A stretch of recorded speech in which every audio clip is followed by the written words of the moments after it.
क्या आपने कोई ऐसी प्रॉब्लम फेस की है जहाँ पे आप कोई बीमारी से रिकवर हुए हो और अचानक से आपका हेयर फॉल बढ़ गया हो, बहुत ज़्यादा हेयर फॉल होने लगा हो, एक्सिस हेयर फॉल, जैसे आपके नॉर्मल 10-15 बाल गिरते थे और अचानक से बीमारी से रिकवर होते ही आपके 100-150 बाल गिरने लगे, बहुत ज़्यादा आप हेड वॉश करते टाइम आपके बाल आ रहे हैं, कंघी करते टाइम बाल आ रहे हैं, बालों में हाथ फेर रहे हो तो बहुत ज़्यादा बाल गिर रहे हैं। तो अभी सेम एक प्रॉब्लम मैं फेस किया हूँ, उसके बारे में डिस्कस करूंगा मैं इस वीडियो में डिटेल में। कौन सी बीमारी है ये, क्यों होते हैं इसमें हेयर फॉल, और क्या इसका कोई परमानेंट सोल्यूशन है, और जो बाल जा चुके हैं वो क्या वापस आ सकते हैं, इसको रिकवर कैसे किया जा सकता है। तो वो सारी चीज़ें इस वीडियो में मैं डिटेल में बात करूंगा।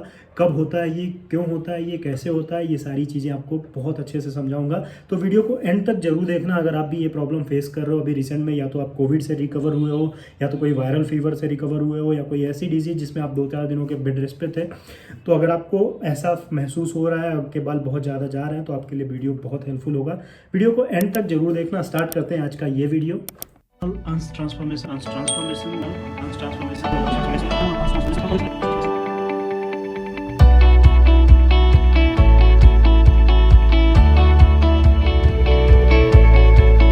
हेलो, होला, नमस्ते, अस्सलाम वालेकुम, Sat Sri Akal. Welcome back once again honest transformation.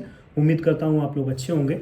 तो ये वीडियो एक ऐसी डिजीज़, ऐसी बीमारी के बारे में बात करूँगा जहाँ पे हम कोई भी डिजीज़ से रिकवर होते हैं, कोई भी बीमारी से रिकवर होते हैं, सीधा हमारे बालों पे इफेक्ट आता है, बहुत ज़्यादा बल्क में हेयर फॉल स्टार्ट हो जाता है। तो ये वीडियो थोड़ा सा मैं डिफरेंट वे में बनाऊँगा, एक story type I can say. अगर आपको अच्छा लगेगा तो देखना, नहीं अच्छा लगेगा तो आप सीधा पॉइंट पे आ जाना वीडियो के, जहाँ पे मैं आप लोगों को डिटेल में बताऊंगी कैसे इसको रिकवर करना है, क्या है ये बीमारी। तो अभी रिसेंट में मैं कुछ ट्रैवल किया हूँ, रिसेंट में बहुत ज़्यादा ट्रैवल किया। उसके बाद जब मैं वापस आया अपने बेस लोकेशन, तो मुझे वायरल फीवर हुआ। पहले तो मुझे लगा कोविड हुआ, फिर उसके बाद जब मैंने कोविड टेस्ट कराया तो कोविड में मुझे नेगेटिव रिपोर्ट आया। पर उसके बाद मुझे बेड रेस्ट पे मैं चला गया 3-4 दिनों तक। फुल कंडीशन वर्स्ट हो गई थी, मतलब इतना कि मुझे ऐसा आ गया था कि मुझे सलाइन इंजेक्शन लेना पड़ेगा, वो दवा लेनी पड़ेगी। बहुत ज़्यादा बेड रेस्ट पे था मैं, बहुत कमजोरी, वीकनेस आ गई थी बॉडी में, और पूरा वायरल फीवर था। अभी मैं रिकवर किया हूँ 2 दिन पहले, 1 दिन पहले मैं बोल सकता हूँ। अभी भी मुझे नॉर्मल कोल्ड कफ हो रखा है। तो जब मैं रिकवर किया, मैंने नोटिस किया मेरा हेयर फॉल बहुत ज़्यादा बढ़ गया है। जब भी मैं अपने बालों में ऑयल लगा रहा हूँ, पूरे मेरे फिंगर्स पे बेबी हेयर, जो छोटे छोटे से बाल होते हैं, वो पूरे भर जा रहे हैं, और बड़े बड़े भी बाल हैं साथ में। जब भी मैं वॉश कर रहा हूँ, शैम्पू यूज़ कर रहा हूँ, मेरा पूरा हाथ हेयर से भर जा रहा है। और साथ साथ में जब भी मैं नॉर्मल अपने हाथ को फेर रहा हूँ बालों में, मेरा बहुत ज़्यादा हेयर फॉल दिख रहा है। उससे क्या होता है कि हम लोग को नॉर्मली एक है कि अगर बहुत ज़्यादा हेयर फॉल होने लगता है तो बहुत ज़्यादा टेंशन लेने लगते हैं। तो एक्चुअली होता क्या है कि हमारी बॉडी स्ट्रेस बहुत लेने लगती है जब भी हम कोई बड़ी प्रॉब्लम से रिकवर करते हैं, लाइक डिजीज़ से कोई, या फिर कोविड में भी रिसेंट में बहुत लोगों को फेस किया है। कोविड के बाद हेयर फॉल बहुत ज़्यादा बढ़ जाता है। टर्म बोलते हैं जिसको बोलते हैं टेलोजन इफ्लूमियम। टेलोजन इफ्लूमियम में क्या होता है कि जब बॉडी कोई भी बहुत ज़्यादा स्ट्रेस लेती है, मेंटली फिजिकली जो भी बॉडी स्ट्रेस लेती है, तो हार्मोनल चेंजेस होने लगता है हमारी बॉडी में। जब भी, जैसे मैंने बताया, मैं अभी वायरल फीवर से रिकवर हुआ, 3 दिन प्रॉपर बेड रेस्ट पे था, तो उस समय बॉडी में बहुत ज़्यादा हार्मोनल चेंजेस हुए। मैंने मेडिसिन लिया। हमारे बालों पे, सर पे जो ब्लड फ्लो होता है वो कम हो जाता है। कहीं जहाँ पे ज़रूरत होती है बॉडी को, वहाँ पे वो रिकवरी का काम शुरू कर देता है। तो जहाँ पे ज़्यादा इंपॉर्टेंट नहीं है वहाँ पे ध्यान नहीं देता है। जब हम प्रॉपर फिट रहते हैं, हम नोटिस करते हैं हमारे बाल ग्रो होते हैं, झड़ना गिर जाता है, झड़ना रुक जाता है, कोई भी बाल हेयर फॉल नहीं होते हैं, और कुछ भी ऐसा प्रॉब्लम नहीं रहता। हमारी लाइफ बहुत अच्छी चल रही होती है। तब जब हमारी बॉडी प्रॉपर फंक्शनिंग होती है, बहुत अच्छा चल रहा होता है, कोई दिक्कत नहीं होता है। जब हमें कोई डिजीज़ लगती है तो हमारी बॉडी क्या करती है कि उस पर्टिकुलर एरिया को फिक्स करने के काम में लग जाती है। हमारा पूरा मेटाबॉलिज्म, हमारा पूरा जो भी इम्यून है उधर काम करता है। जैसे अभी कोविड में हुआ था कि लोगों के और प्रॉब्लम स्टार्ट हो जा रहे थे। अगर एक को रिकवर करने में से, बहुत लोगों के लंग्स के अगर इशू को रिकवर करना है तो उनके आइज़ पे कुछ इफेक्ट आ रहा था। तो सेम चीज़ होता है यहाँ पे भी। एक नॉर्मल टर्म में अगर मैं बताऊँ तो जो ये टेलोजन इफ्लूमियम जो होता है, इसमें भी वही होता है।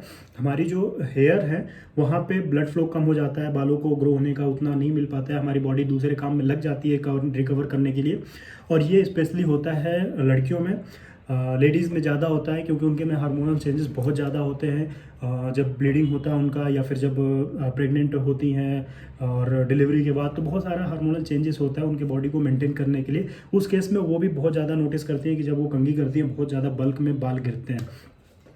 तो ये एक बीमारी है जिसको बोलते हैं कि टेलोजन इफ्लूमियम। अब इसमें क्या होता है कि ये एक परमानेंट हेयर फॉल नहीं है। जो लोग आपको डरा रहे हो कि नहीं परमानेंट है, टेलोजन इफ्लूमियम 2 भी डिफरेंट टाइप के होते हैं।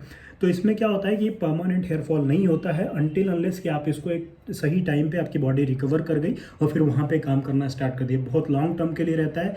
तो हमारे जो बाल गिरते हैं, जो रूट से गिरते हैं, एक्चुअली उनका रूट डेड नहीं होता है, वो रूट अभी भी उनके लाइव रहते हैं, वो जिंदा रहते हैं रूट, और वहाँ से वापस एक टाइम के बाद हमारे बाल ग्रो होने लगते हैं। तो जब तक वो रूट, हमारे एग्जिस्टिंग जो रूट है वो जिंदा है, तब तक वहाँ से बाल ग्रो होंगे। तो उसके लिए टेंशन लेने की जरूरत नहीं है। और इस केस में हम लोग क्या करते हैं, बहुत ज़्यादा स्ट्रेस लेने लगते हैं और स्ट्रेस से हमारे बाल और गिरना स्टार्ट हो जाते हैं। और जो दूसरा रीज़न था मेरे केस में स्पेशली, मैंने क्या किया, बहुत तेज़ी से मैंने अपना वेट लूज़ करना स्टार्ट किया था। मैं प्रॉपर डाइट पे आया था और मैं वर्कआउट कर रहा था, और मेरा टारगेट था कि मुझे कुछ 10 से 15-20 दिनों में 2 kg का कम करना है। तो इस हिसाब से मैं डाइट प्लान करके रखा था और वैसा मैं डाइट ले रहा था। मैं पूरा का पूरा कार्ब बंद कर दिया था अपने डाइट में, और मैं केवल फाइबर और प्रोटीन कंज्यूम कर रहा था, और साथ में मैं हैवी वर्कआउट कर रहा था। तो ये भी एक केस होता है जब सडन हमारी बॉडी में कुछ चेंजेस होते हैं, तो हमारी बॉडी क्या करती है, उस चीज़ों को रिकवर करने में, उस चीज़ों को मेंटेन करने में लग जाती है। और जो अनइम्पॉर्टेंट चीज़ें हैं, मतलब हमारे बाल वगैरह जो है, ये इतना इंपॉर्टेंट नहीं है बॉडी के लिए। पहले वो क्या करती है, बॉडी के इंपॉर्टेंट ऑर्गन्स को जो भी मेंटेन करना रहता है उधर पे ज़्यादा ध्यान देती है हमारी बॉडी, और फिर उसके बाद आती हैं जो कि हमारी जो एक्स्ट्रा चीज़ें हैं, जैसे हमारे नेल हो गए, हमारे हेयर हो गए, तो इन सब पे बाद में वो काम करती है। तो सेम चीज़ हुआ मेरे केस में यहाँ पे भी। मैं एक तो बीमारी से पहले बहुत तेज़ी से वेट लूज़ कर रहा था, और सेकेंड मैं जब बीमार पड़ा उसके बाद से मेरा बहुत ज़्यादा हेयर फॉल हो गया। तो अब इस केस में क्या होगा कि ये जो मेरे बाल हैं ये परमानेंट लूज़ नहीं हुए हैं। इवन आपके भी केस में अगर ऐसा हो रहा है तो ये परमानेंट लूज़ नहीं है। तो सबसे पहले आपको क्या करना है कि आपको स्ट्रेस बिल्कुल कम कर देना है। आपको स्ट्रेस नहीं लेना है कि आपके हेयर फॉल हो रहे हैं, आप गंजे हो रहे हो, आपके बाल वापस नहीं आएंगे। अगर मैं आपको दिखाऊं तो यहाँ पे आप देखोगे मेरा ये जो एरिया है, यहाँ पे बहुत ज़्यादा हेयर लॉस हो चुका है, ये भी बहुत ज़्यादा बाल जा चुका है। तो ये जो कंडीशन है ये सेम टेलोजन में होता है। तो इसमें टेंशन नहीं लेना चाहिए बिल्कुल भी सबसे पहले तो, क्योंकि ये जो बेबी हेयर है वो वैसे भी मिनॉक्सिडिल रिकवर में हेयर थे, वो वापस अगर मैं मिनॉक्सिडिल कंटिन्यू रखूँगा तो वापस से वो बाल आ जाएंगे। तो सबसे पहला आपको स्ट्रेस नहीं लेना है। दूसरा जो सबसे इम्पॉर्टेंट चीज़ है यहाँ पे वो है आपकी डाइट।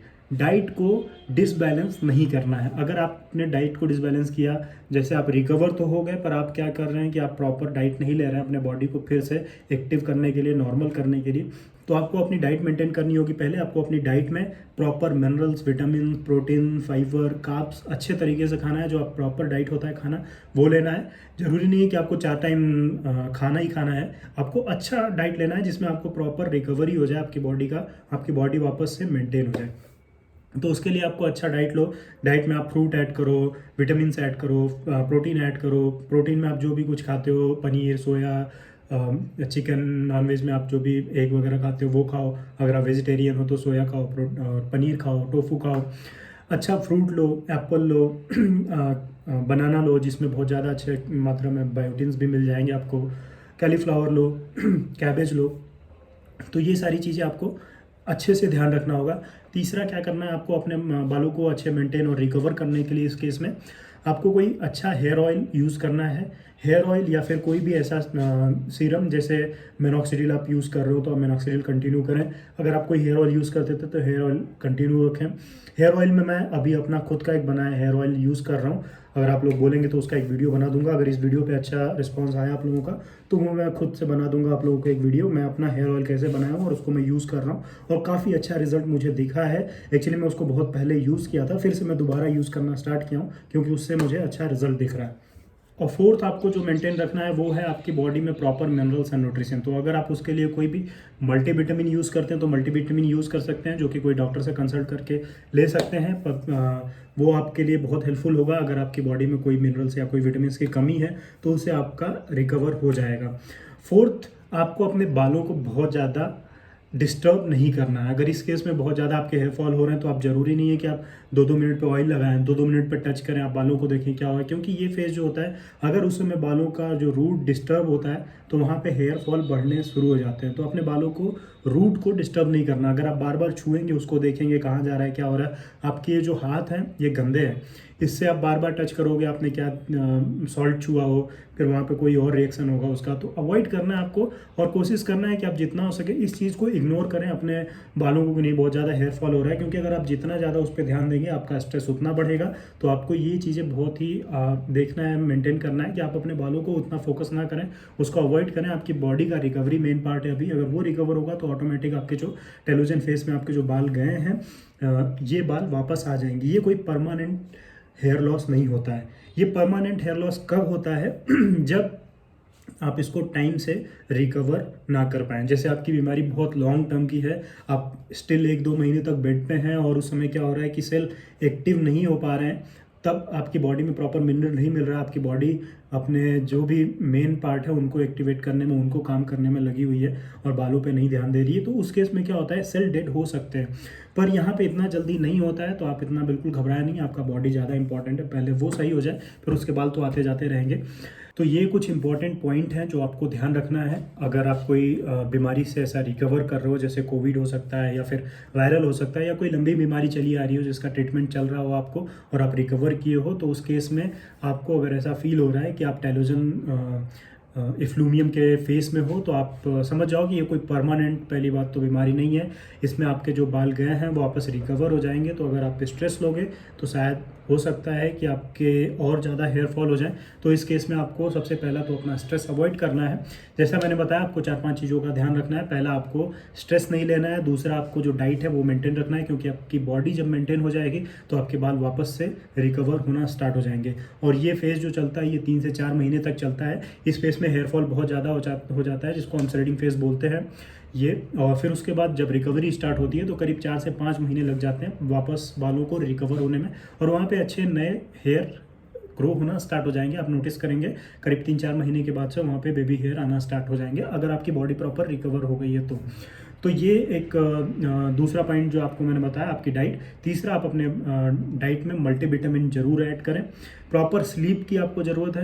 आपको कोई बीमारी से रिकवर हुए हो तो उसको अच्छे फिट होने के लिए आपको नींद की बहुत ज़रूरत है, और बालों के लिए तो बहुत ज़्यादा इंपॉर्टेंट है सोना। अगर आप अच्छे से सोते हो तो आपके जो बॉडी रिकवर होने के बाद आपके बालों पे ही पूरा का पूरा फोकस रहेगा, बाल आपके ऑटोमेटिक रिकवर होंगे। तो फिट एंड फाइन आपको रहना है, और आप फिट एंड फाइन रहेंगे तो आपके बाल ऑटोमेटिक रिकवर हो जाएंगे। तो ये कुछ पॉइंट थे जिसको आपको ध्यान रखना है अगर आप कोई बीमारी से रिकवर कर रहे हो और आपने नोटिस किया अचानक से हेयर फॉल तो। और कुछ लोगों के केस में जो अभी भी कोई बीमारी से रिकवर नहीं किया और अचानक से उनका हेयर फॉल बढ़ गया, बहुत ज़्यादा मैसिव हेयर फॉल होने लगा है, तो इस केस में वो कोई डर्मेटोलॉजिस्ट के पास जाए, कोई प्रॉपर अपने नियरेस्ट डॉक्टर के पास जाएँ, उनसे प्रॉपर ब्लड टेस्ट करवाएं, चेक कराएं कोई बॉडी में प्रॉब्लम तो नहीं है, कोई दिक्कत तो नहीं आ रही है। इस केस में उनका प्रॉब्लम आइडेंटिफाई हो जाएगा तो इजी रहेगा डॉक्टर ट्रीटमेंट करने के लिए भी, और आपको भी समझने के लिए कि भाई ये दिक्कत थी इसलिए मेरा हेयर फॉल ज़्यादा हो रहा था। तो अपने से कोई ट्रीटमेंट ना लें, आप जो भी हो अपने से कोई भी ट्रीटमेंट ना लें, और अगर ट्रीटमेंट लेना ही है तो अपने डाइट को मेंटेन रखें, अपना लाइफस्टाइल को चेंज करें थोड़ा सा, अपने डाइट में रेगुलर विटामिन मिनरल्स ऐड करें, प्रॉपर विटामिन डी लें, सनलाइट लें। तो ये सारी चीज़ें आप कंट्रोल करके, मेंटेन करके अपने हेयर फॉल को कंट्रोल कर सकते हो। तो ये वीडियो में यही सारी चीज़ें बतानी थी आपको, क्योंकि जो भी चीज़ें मैं अपने ऊपर एक्सपीरियंस करता हूँ मैं इमीडिएट आप लोगों तक पहुँचाने की कोशिश करता हूँ। वैसे तो मेरे पास होता बहुत कुछ है बताने के लिए, पर टाइम परमिट और कुछ चीज़ें दिमाग में उस समय चल रही होती हैं, जब सोचता हूँ कि चलो ठीक है आप लोगों को बताऊँगा, पर बता नहीं पाता हूँ जब वीडियो के सामने आता हूँ, कैमरे के सामने।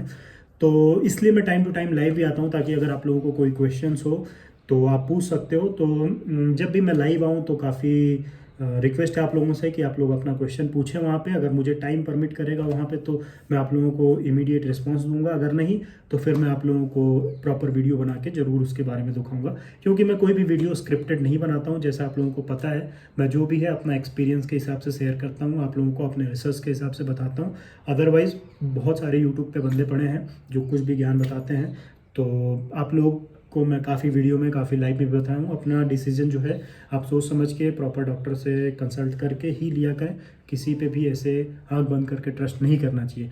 और इंस्टाग्राम पे मैं एक्टिव हूँ, डिस्क्रिप्शन में मैंने आईडी डाल दी है। अगर आपको कोई पर्सनल क्वेश्चन है, कोई पर्सनल एक्सपीरियंस है तो आप मुझे शेयर कर सकते हैं। अगर आपने हेयर ट्रांसप्लांट कराया और अपना हेयर ट्रांसप्लांट का केस स्टडी चाहते हैं, आप पूरे पब्लिक को मैं दिखाऊं, आप अपने डॉक्टर का, अपने क्लिनिक का एक्सपीरियंस शेयर करना चाहते हैं जहाँ पे आपने कराया, तो मुझे ज़रूर बताएं। मैं कोशिश करूँगा कि आपके थ्रू मैं पूरे पब्लिक को, अपने जो भी यूट्यूबर है, जो भी व्यूअर है मेरे, उनको दिखाऊँ और उनको भी जागरूक करूँ। तो बस इस वीडियो में इतना ही। वीडियो थोड़ा लंबा हो रहा है। हर हर Mahadev. Be fit be active. Bye bye.